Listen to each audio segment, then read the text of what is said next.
I don't have no more tears, honestly. I've cried enough. I've cried enough.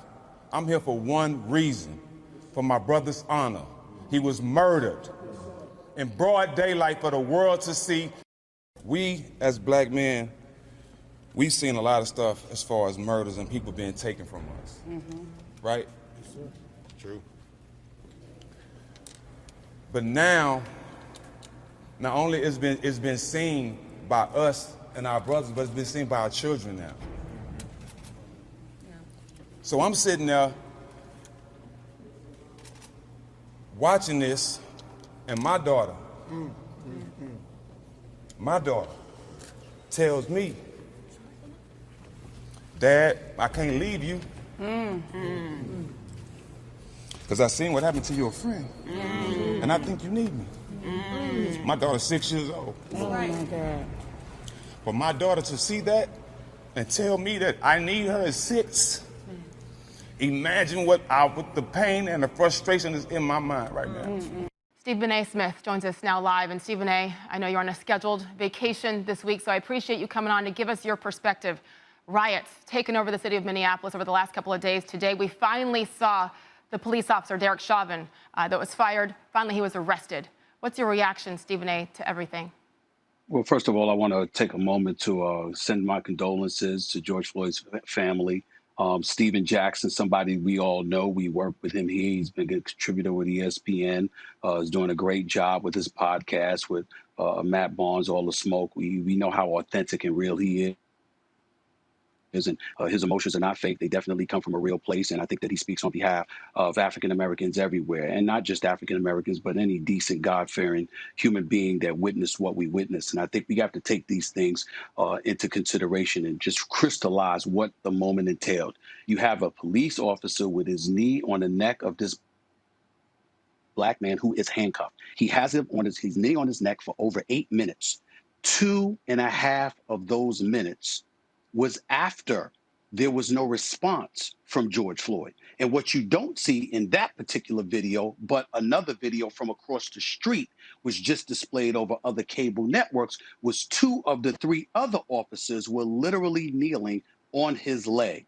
This is the epitome of completely unnecessary. It is excessive. It is egregious. And as far as I'm concerned, every black man in America knows that that police officer should have been arrested the day he was fired. He should have been put in handcuffs along with those officers. Of course, he should be charged with murder. Of course, those officers should be charged as well. Not just the 2 officers that were leaning on his legs, on George Floyd's legs, but the other officer who was standing around watching out as folks walked by, and he was talking to those individuals, keeping them at bay. When they were informing the police officers, the man said he cannot breathe. He was crying. He was calling for his mother. These are the kind of things that are so reprehensible, so egregious, that something has to be done. And I'm not about to sit here and tell you that we should condone rioting. We should never condone such a thing, particularly and specifically in our very own neighborhoods. That's just the epitome of counterproductivity.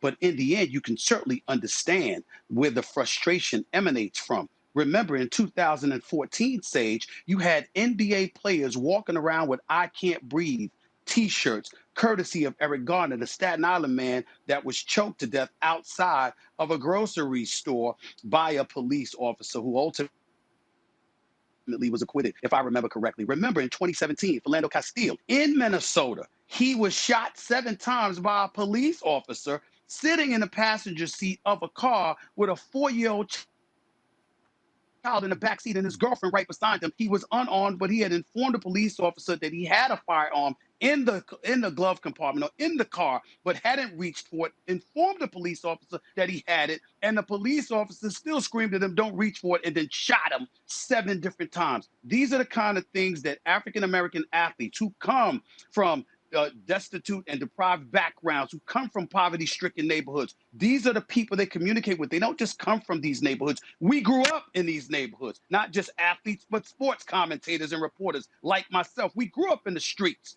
throughout the United States of America. We come from urban communities throughout the United States, and we're accustomed to seeing this kind of nonsense take place. That's not to say that we have a license to be irresponsible and label every police officer bad or every police officer negative, because we recognize recognize the fact that when we get in trouble, we're going to dial 911. We're definitely going to call police officers. So we do have a responsibility to make sure that we don't castigate all law enforcement officials. But the reality is that this has happened on too many occasions. The athletes themselves know it.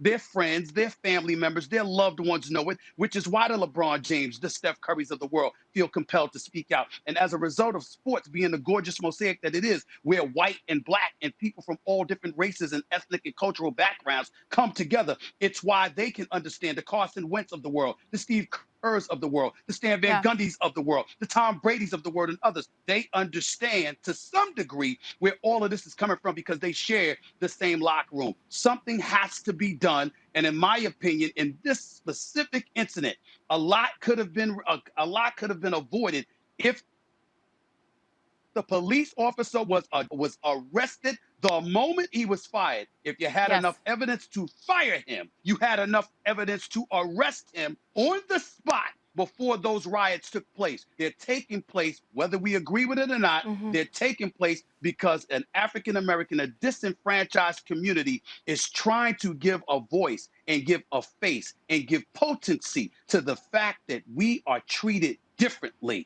and we are treated sometimes like dogs in the streets. Something has to be said, and it's a damn shame that it's come to this, but nevertheless, as appalling and as egregious as it is, we'd be lying if we said it was a surprise. We're not surprised. We're hurt and we're devastated. Thanks for watching ESPN on YouTube. For live streaming, sports, and premium content, subscribe to ESPN+.